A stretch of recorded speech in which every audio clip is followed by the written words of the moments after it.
कोहनी से कलाई तक की दूरी 16 अंगुल होती है और जो कोहनी का जोड़ होता है उससे 4 अंगुल नीचे कलाई की तरफ जो मिड लाइन में वह इंद्रवस्ती मर्म होता है। और ये इंद्रवस्ती मर्म अपान वायु से संबंधित सभी कार्यों को नियंत्रित करता है और इसके माध्यम से मल मूत्र की जो भी तकलीफ होती है उन सबको ठीक किया जा सकता है। इस सिस्टम से यूरिनरी ब्लैडर, किडनी और यूरेटर से संबंधित बीमारियों को इससे ठीक किया जा सकता है। इंद्रवस्ती मर्म विशेष रूप से 45 से 50 वर्ष की उम्र से अधिक व्यक्तियों में होने वाली पेशाब की तकलीफ, जिसको बेनाइन प्रोस्टेटिक हाइपरप्लेसिया कहते हैं, ऐसे व्यक्तियों में आश्चर्यजनक रूप से फायदा करता है।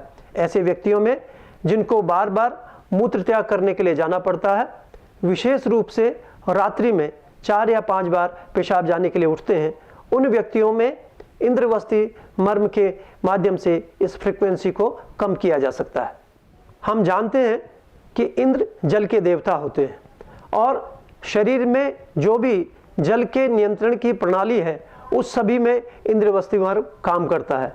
यदि किसी व्यक्ति को अधिक मात्रा में पसीना आता है या किसी व्यक्ति को पसीना नहीं आता, ऐसी स्थिति में भी इस इंद्रवस्ती मर्म के माध्यम से उस व्यक्ति का उपचार किया जा सकता है। आइए जानते हैं इंद्रवस्ती मर्म को जानने की विधि। इंद्रवस्ती मर्म कोहनी से 4 अंगुल नीचे मिड लाइन में होता है।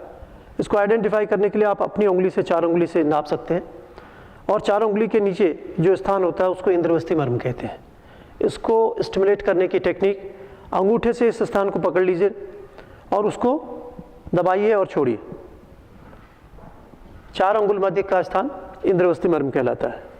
ऐसी प्रक्रिया 15 से 18 बार 0.8 सेकंड के समय में स्टिमुलेट करनी चाहिए और ऐसी ही प्रक्रिया दूसरे हाथ में भी आप कर सकते हैं। यहाँ से आप नाप लीजिए 4 अंगुल नीचे, इसको 4 अंगुल ऐसे भी नापा जा सकता है और ऐसे भी नापा जा सकता है। 4 अंगुल के नीचे यहाँ पर जो स्थान होता है उसको इंद्रवस्ती मर्म कहते हैं। हाथ को रिलैक्स रखिए, हाथ को तिरछा करने से ये मर्म स्थान दूसरी जगह पे मिसप्लेस हो सकता है, इसलिए इसको बिल्कुल सीधा स्ट्रेट रखने की कोशिश कीजिए, लेकिन हाथ को तान के नहीं रखना है, इसमें कोई किसी ढंग का कोई खिंचाव नहीं होना चाहिए।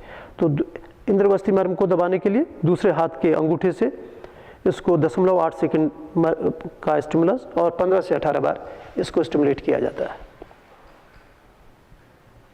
अब ये जो इंद्रवस्ती मर्म होता है, जैसे ऊपर से 5 अंगुल पे 4 अंगुल पे हम लोगों ने हाथ में किया, इस ढंग से 4 अंगुल पे ये इंद्रवस्ती मर्म होता है। इसको यदि आप आइडेंटिफाई करें तो यहाँ से 4 अंगुल नापेंगे और ये इंद्रवस्ती मर्म होता है। लेकिन सामान्य रूप से यदि हम इसको स्टिमुलेट करते हैं ट्रीटमेंट के लिए तो इसमें बहुत सारे कॉम्प्लिकेशंस होते हैं। वहाँ पे हीमेटोमा फॉर्मेशन हो सकता है, कोई गांठ बन सकती है और सीवियर पेनफुल कंडीशन होती है। तो उसके लिए हम लोग एक दूसरा मर्म बिंदु हम लोग उसके स्थान पर करते हैं। यहाँ से 8 अंगुल की दूरी पर पैर से, जैसे यहाँ पे जो हमारा एंकल जॉइंट है, एंकल जॉइंट से 8 अंगुल की दूरी पे उस पॉइंट को दबा के हम लोग उसकी बेनिफिट उसमें ले सकते हैं। इसलिए इसके स्थान पर इस मर्म को प्रेरित करने से हम उसके कॉम्प्लिकेशन से बच सकते हैं। लेकिन यदि आपको इन्हीं मर्म को इसी पॉइंट को दबाना है तो उसकी एक विशेष विधि है जिसमें आप उकड़ू बैठ जाए और उकड़ू बैठने के बाद ये हाथों को इस ढंग से रखें। तो जहाँ पे ये आपकी ये रिस्ट आती है, ये रिस्ट जो है इस जगह पे आती है, ठीक 4 अंगुल पे आती है। ठीक है, इन 4 अंगुल पे इस पे आप इसको बैठ सकते हैं, कुछ नहीं करना, इस पे प्रेशर करके बैठ जाए और इस पे कई बार इसको हल्के हाथ से उठे, फिर प्रेशर दें, फिर उठे, फिर प्रेशर दें। इस ढंग से 15 से 18 बार आप इसको स्टिमुलेट कर सकते हैं।